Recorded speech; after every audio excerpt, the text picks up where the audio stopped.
Sa nakaraang tagpo ng ating kwento ay naging Saiyan Blue ang ating bida, kasunod nito ay tinalaga siya bilang major sa Dragnet habang ang kopiraso ng gintong papel naman mula sa roleta ni Shu ay pumasok sa katawan ng munting squirrel na pilit namang pinapabalik ni Shu. Habang bitbit nga ni Shu ang squirrel ay inakala ni Xiaoyu na ang stinky tofu ang kinukuha ni Shu, kaya naman sinabi nito na kopiraso lang iyon ng stinky tofu kaya hindi niya kailangan saktan ang squirrel, kaya naman sinabi sa kanya ni Shu na hindi stinky tofu ang binabawi niya kundi ang kopiraso ng gintong papel mula sa kanyang ruleta. Dito nga ay naalala ni Xiaoyu ang gintong papel na naabsorb niya at naging dahilan upang ma-awaken siya at matuto ng bagong kakayahan. Bigla namang naisip ni Shu na ang kopiraso ng gintong papel ay tila may isip at pinipili nito ang magiging host niya at hindi ito makokontrol ng iba. Kaya naman malamang daw sa ang squirrel ang napili nito. Kaya naman tinanong na lang ni Shu sa squirrel kung anong skill ang na-unlock nito. Pero sinabi ni Xiaoyu na malamang sa hindi pa nito alam dahil kailangan ng konting panahon upang matutunan ito.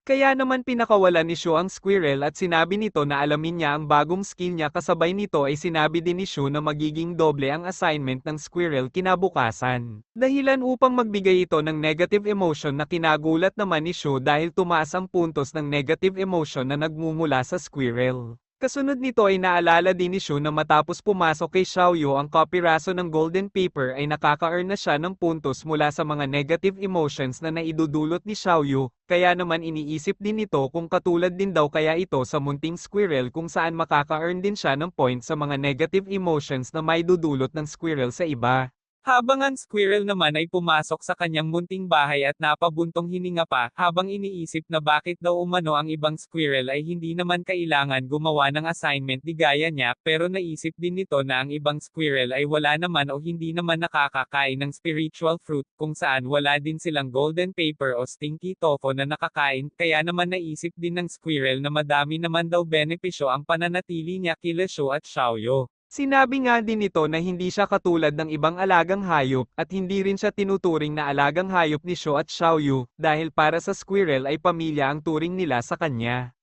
Kaya naman daw kailangan nitong malaman agad ang silbi ng golden paper na pumasok sa kanyang katawan at gagawin niya daw ito para sa kanyang pamilya. Kasunod nga nito habang nagbabasa si Shu ay unti-unti siyang nakaramdam ng antok, pero ayon kay Shu ay hindi daw ito pangkaraniwang antok, kaya naman nahiga ito at ilang sandali lang ay nakatulog na siya.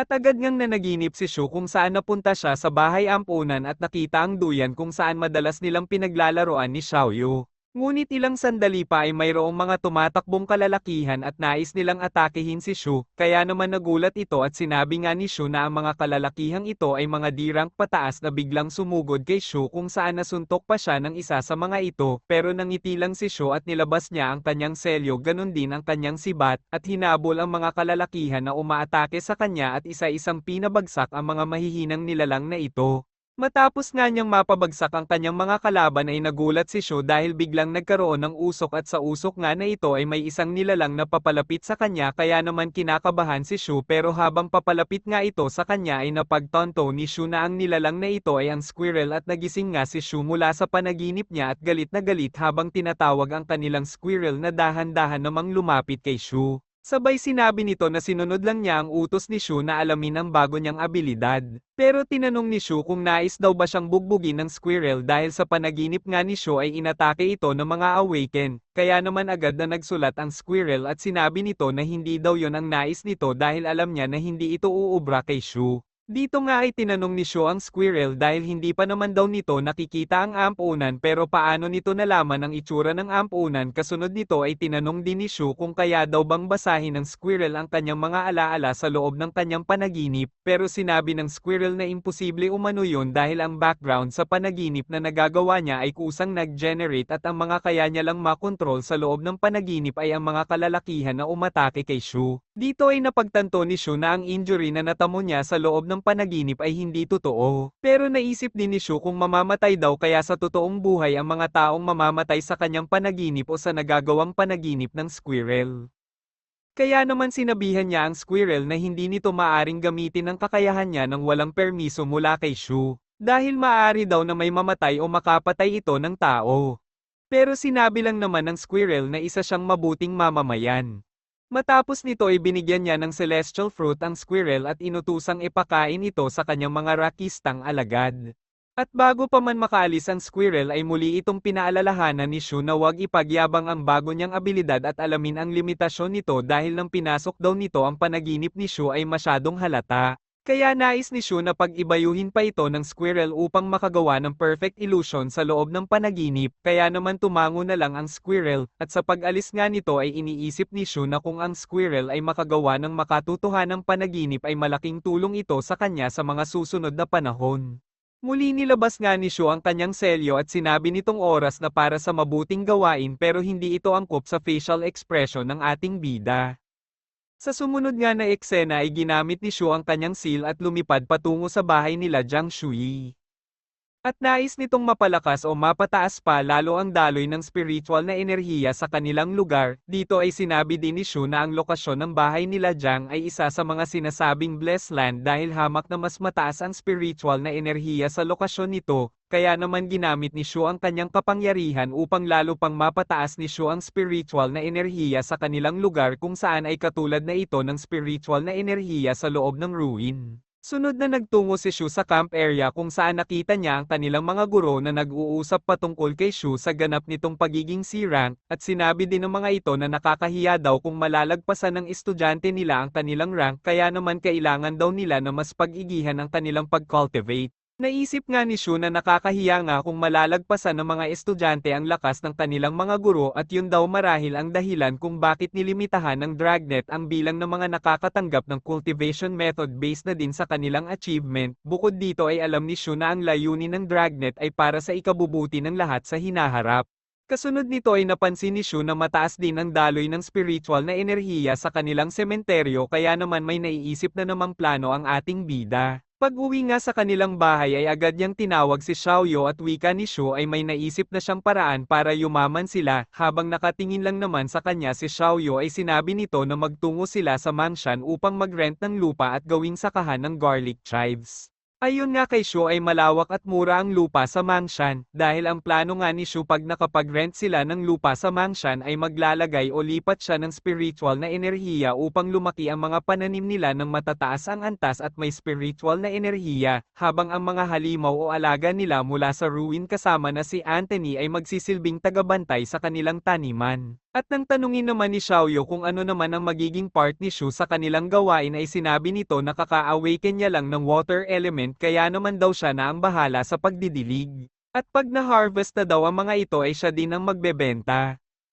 Sinabi pa ni Shu na mas magiging malusog ang mga mamamayan ng makakabili sa kanilang mga gulay dahil lumaki ang mga ito sa lugar kung saan may spiritual na enerhiya, habang ang mga cultivator naman daw ay lalong lalakas dahil sa pagkain ng kanilang gulay ay mas makaka-absorb ng higit na spiritual energy ang mga ito. Sinabi din ni Shu na magtatayo ang Dragnet ng paaralan sa Mengshan kaya naman daw mainam kung makakapagtatag sila ng negosyo malapit sa paaralan na itatayo. Sa kabilang eksena naman ay lumapag ang eroplano na sinasakyan ni Jiang Shui at sinabi nga nito na gusto niyang magtungo sa kanilang bahay upang makapag-cultivate. Kaya naman agad silang nagtungo sa kanilang training house pero nang makarating ang mga ito ay nagulat sila sa kanilang nakita. Dahil ang magandang bahay na nagsisilbing training house ni Jiang ay tinutubuan ng malalaking ugat at sanga ng puno at sa patuloy na paglaki ng mga ito ay tuluyang kinain nito ang kanilang bahay kaya naman hindi makapaniwala si Jiang sa kanyang nakikita, habang si Shu naman ay nagtaka nang makatanggap siya ng negative emotion mula kay Jiang dahil hindi niya alam ang dahilan nito. Sa sunod na tagpo naman ay kausap ni Shu ang isang village head kung saan sinabihan siya nito na hindi siya maaring makapag-rent ng lupa, kaya naman sa inis ni Shu ay tinanong ito kung minamaliit ba niya ang Daoist student at sa takot nga ng village head ay sinabi na lang nito na hindi ganoon ang kanyang ibig sabihin at sinabi pa nito na ibaba ni Shu ang kanyang sibat, habang palihim itong nag-send ng message nagsasabi na kailangan niya ng tulong. Upang makapag-buy time nga ang matanda habang naghihintay sa kanyang mga backup ay sinabi nito na ang minimum daw na kailangang rentahan ni Shu ay 100 ektarya at hindi pwede na 1 ektarya lamang, pero pinipilit pa din makapag-rent ni Shu ng lupa sa kanila at tinutok nga nito ang kanyang palaso sa leeg ng village head. Kasabay nito ay dumating ang 3 kabataan at tinanong kung sino ang naghahanap ng gulo at sinabi nga ng village head na ang batang may asul na buhok daw. Pinuri pa nga nito ang buhok ni Shu pero dahil binubuli daw ni Shu ang kanilang village head ay tuturuan nila ito ng leksyon. Pero dinurog lang ni Shu ang sementong panggiling sa tabi niya kaya nagulat ang mga ito sabay tanong kung sino ang mauunang gustong masaktan kaya naman laglag pa nga ang mga sanggano at napaluhod sa harap ni Shu sabay sabing nagbibiro lamang sila, at mula ngayon ay siya na ang kanilang boss dahil pareho naman daw sila ng hairstyle, pero pinaalis lang ni Shu ang mga ito kaya naman carry pa sila sa takbo habang ang village head naman ay sinabing pag-usapan na nila ang rerentahang lupa ni Shu. Dito nga ay sinabi nito na nais niya ang lupa sa harap ng bahay ng village head kaya naman hindi ito nakakibo at tila may hinihintay na napansin naman ni Shu kaya tinanong niya ito pero sinabi ng village head na wala siyang hinihintay. Pero dumating ang isa pang binata at sinabing may impormasyon na siya patungkol sa taong si Lucio, kaya napatingin naman ng masama si Shu dito habang ang village head ay nakasinyas nagsisibing maghintay muna ito at tumahimik, kasunod nito ay lumabas ang village head at sinabing maghintay muna si Shu. Habang ang binatilyo naman ay sinabi na mula nga sa Daoist class si Shu at dahil misteryo ang pagkatao nito ay hindi nila ito dapat maliitin, sinabi din nito na hindi naman daw blessed land ang lupa na nais rentahan ni Shu kaya wala umano magiging problema. Dito na ay naisip ng village head na kung hindi naman blessed land ang sadya ni Shu upang rentahan ay maaari daw kaya na nagtungo si Shu sa kanilang lugar upang tulungan sila. Matapos nga nito malaman ang mga impormasyon na nais niya ay muli niyang kinausap si Shu at tinanong kung ilang taon daw ba ito nais rentahan ni Shu. Dito ay sinabi ni Shu na 80 years dahilan upang magulat at mabuga nito ang kanyang iniinom. Sunod nito ay pinaliwanag kay Shu na 30 years lamang ang maaari na aayon na din sa kanilang batas kaya naman pumayag na din si Shu. Dahil nga napapayag niya si Shu ay inisip nito na walang alam si Shu sa batas at nagyayabang lamang kaya nais nitong samantalahin ang kahinaan ni Shu. Dito nga ay sinabi niya na 800 kada ektarya ang magiging upa nito bawat taon na ikinagalit naman ni Shu. Dahil ayon kay Shu ay alam nitong 600 lang kada taon ang renta ng lupa at nag-research na umano si Shu patungkol dito sabay tinutok nito ang kanyang sibat sa village head at sinabing nagkamali siya dahil 600 nga lang daw pala, kaya naman nagpatuloy na sila sa pagpirma ng kontrata. Kinabukasan nga sa harap ng bahay ng village head ay nagulat ang mga ito sa pagdating nila Shu sakay-sakay ang mga alaga nila mula sa ruin, sinabihan nga nito ang binatilyo na sabihan nito ang lahat na ikulong ang kanilang alaga kundi ay kakainin itong lahat ng alaga nila Shu. Kasunod nito ay tinanong si Shu kung anong klaseng hayop ang kanilang mga alaga at sinabi lang naman ni Shu na sila daw ang magbabantay sa kanilang taniman sabay pinakita nito ang lakas ng kanilang alaga na kinatakot ng mga ito.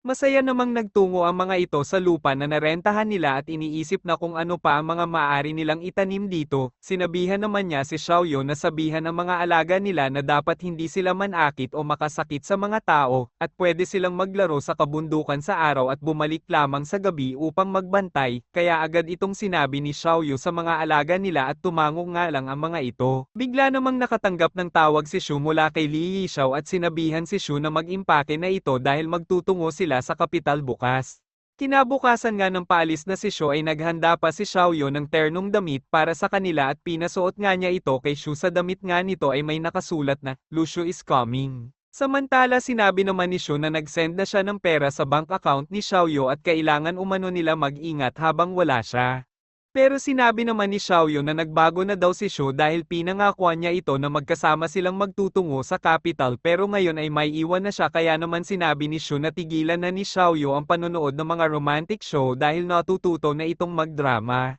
Ayon nga kay Shu ay sinabi ni Li Yishao na bawal silang magdala ng kasama nila, sinabi din ni Yishao na hinanda na ng dragnet at lahat ng kakailanganin nila sa kanilang magiging biyahe at 82 ibang cultivator pa ay makakasama ni Shu sa kanilang pag-report. Sinabi din nito na dalhin ni Shu ang kanyang mga armas kaya napaisip si Shu kung may competition daw bang magaganap. Bago nga umalis si Shu ay dumating pa si Jiang at sinabihan ito na hindi simple ang kanilang pagpunta sa capital dahil ang dragnet daw umano ay susubukin ang lahat ng kanilang abilidad pero dahil hindi alam ni Jiang ang full details ay sinabihan na lang niya si Shu na mag-ingat. Kaya naman nagpasalamat si Shu sa kanya habang si Xiaoyu ay mahigpit ang pagkakahawak sa squirrel na di na makahinga. Naisip pa nga ni Shu na malaking tulong daw para kay Jiang ang ginawa nitong paglipat ng spiritual energy sa training house ni Jiang at iniisip kung anong sasabihin nito pag nalaman si Shu ay may gawa nito. Kaya naman paaring na sinabi ni Shu na madaming blessed land daw ang natutuklasan ngayon sabay kinamusta nito ang training house nila Jiang.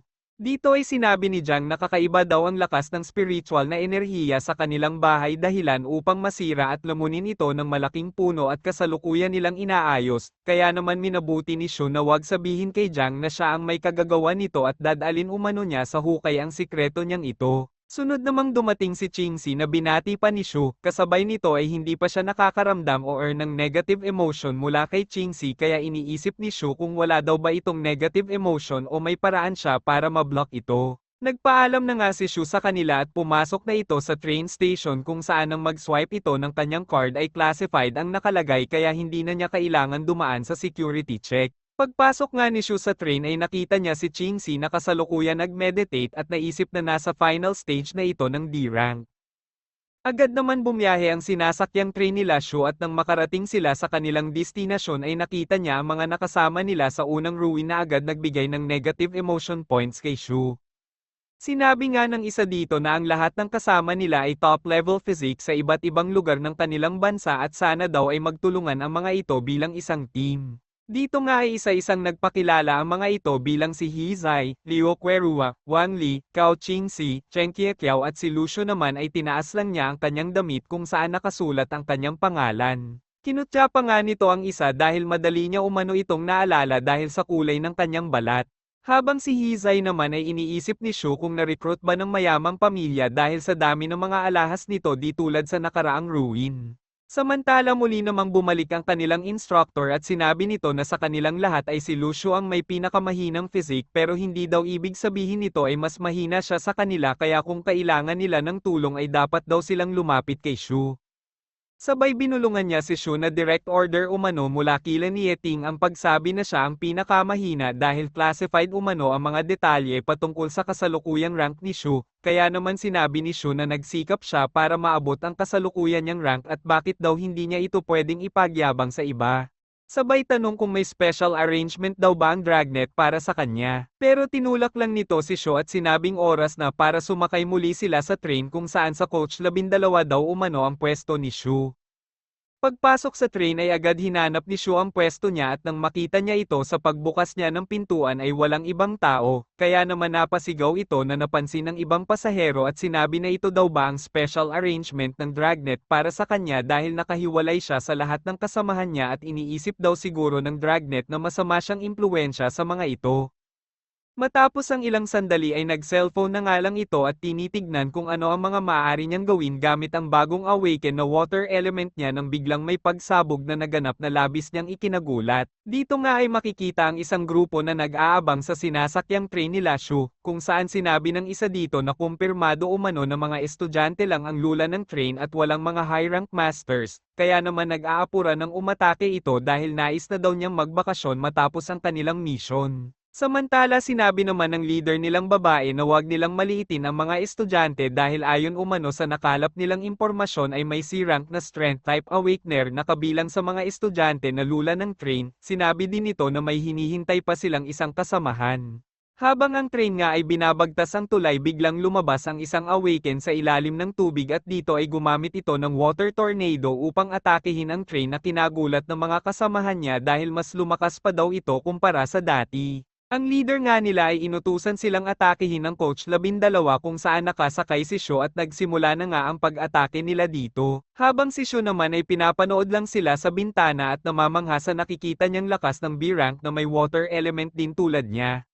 Matapos nito ay sinabihan niya ang mga kasamahan niya na inaatake sila kaya naman nagulat ang mga ito, at sunod-sunod nga ang pag-atake nila dito hanggang sa masira ang train at pumasok ang tubig, sunod pang naglongsad ng pag-atake ang mga ito gamit ang ice habang ang mga kasamahan ni Shu ay nagpanik na dahil sa natakot ang mga ito sa lakas ng mga umaatake sa kanila habang si Shu naman ay tinitignan lang sila at ayon pa nga sa mga ito ay mga B-rank at C-rank ang kalaban nila. Patuloy lang naman sa pag-observe si Shu hanggang sa tinipon niya ang kanyang spiritual energy at bago pa man tumama ang sunod na pag-atake ng kalaban ay naglunsad din ng pag-atake si Shu gamit ang kanyang water element na kinagulat ng mga kasamahan ni Shu. Pero hindi sapat ang lakas ni Shu dahil bago pa lang na-awaken ang kanyang water element kaya naman nagulat si Shu nang maramdaman niyang may tumutulong sa kanya sa pamamagitan ng pagpasa ng spiritual energy nito sa katawan ni Shu. Sinabi din niya na malakas daw ang spiritual energy na dumadaloy nakadaloy sa kanya at ang tumutulong nga kay Shu ay walang iba kundi si Qingxi kaya ganap nila na counter ang pag-atake ng kalaban.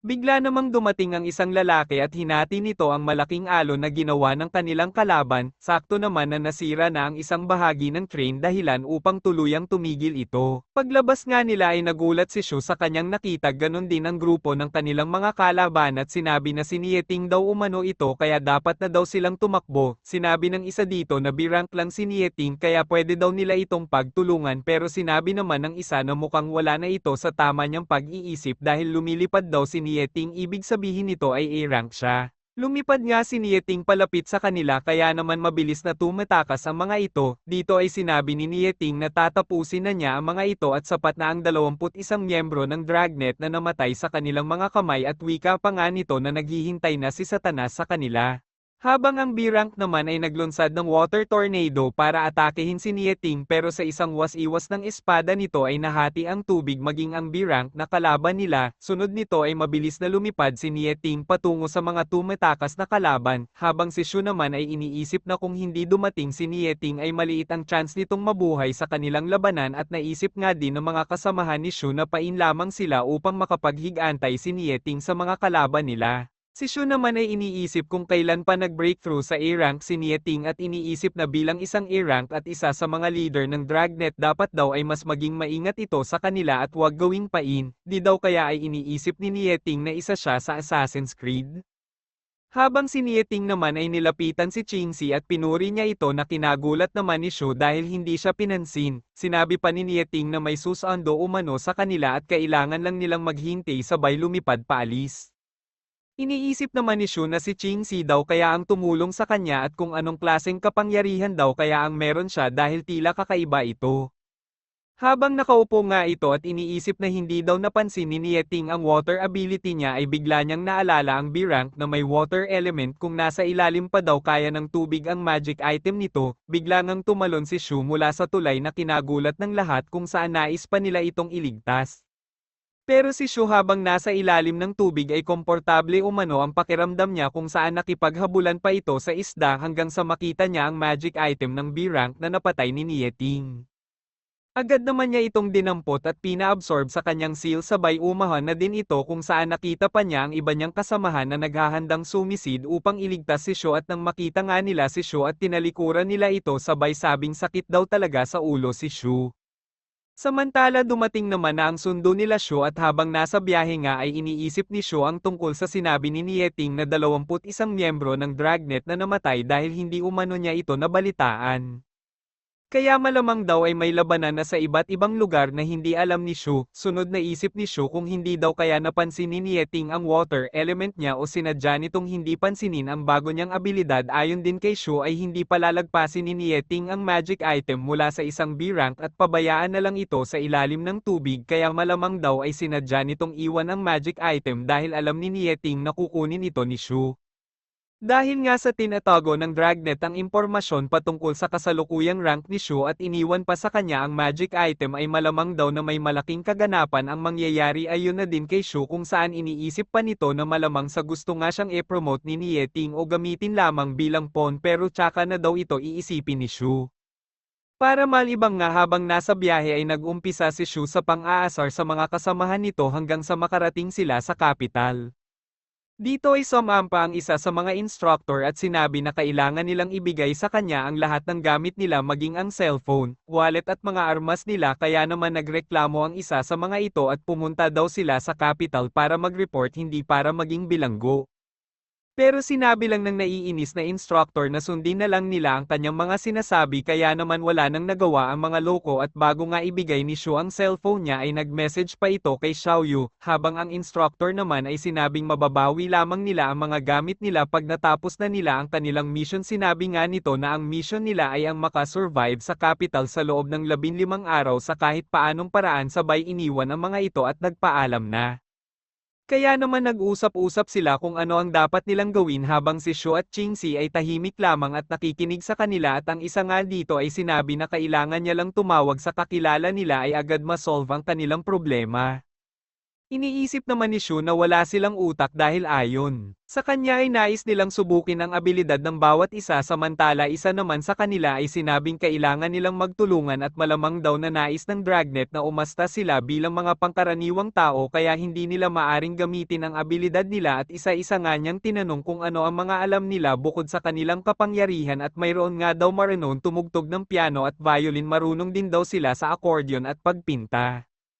Pero nang si Shu na ang tanungin kung ano ang alam niya ay sinabi lang nito na ang pagwasak ng bato gamit ang kanyang dibdib kaya naumay ang mga ito. Iniisip naman ni Shu na hindi siya pwedeng sumama sa kanilang grupo dahil magiging pabigat lamang sa kanya ang mga ito at dahil alam niyang gustong subukin ni Nieting ang kanilang abilidad at personalidad kailangan umano niyang bigyan ito ng negative impression sa kanya upang tumigil na ito sa paggamit sa kanya at lumakad nga ito palayo sa kanyang mga kasamahan na napansin naman ni Qingxi. Sunod nito ay nakigamit siya ng telepono dito ay tinawagan niya si Chen Zuan at sinabing sunduin siya sa sinabi niyang lokasyon pinagmadali pa niya ito at kailangan daw ay maging cool ito. Matapos nga ang tawag ay sinisingil na si Shu pero sinabi nito na wala siyang pera kahit isang sentimo upang maka-earn ng negative points, sabay sinabi ni Shu sa galit ng bantay na darating ang kaibigan niya upang bayaran ito. Habang ang mga kasamahan niya ay patuloy pa din sa pag-uusap at sinabi pang pwede silang matulog sa mga upuan sa park pagsapit ng gabi at para kumita naman daw ng pera ay magbubuhat sila ng mga bagahe ng pasahero, pero sinabi ng isa dito na kailangan nilang ipakita ang talento nila sa Dragnet at tinawag nga si Shu para sumali sa kanilang usapan pero sinabi naman ni Shu na hindi siya interesado. Kaya sinabi ng mga ito na hindi sila magbibigay ng impormasyon sa mga tamad nilang kasamahan sakto naman may mabilis na sasakyan patungo sa kanilang direksyon kung saan nagulat pa sila nang bigla itong huminto, agad binuksan ni Zuan ang pinto ng kanyang sasakyan at sinabihan si Shu na sumakay na siya kaya agad din naman sumakay si Shu habang ang mga kasamahan niya ay naiwang lumbay at sinabihan pang mandaraya si Shu. Samantala sa isang underground facility naman ay nakamonitor lang sa kanila si Nieting nang biglang dumating si Shizujin at tinanong si Nieting kung uubra ba ang pagsubok na ginagawa nila sa mga estudyante.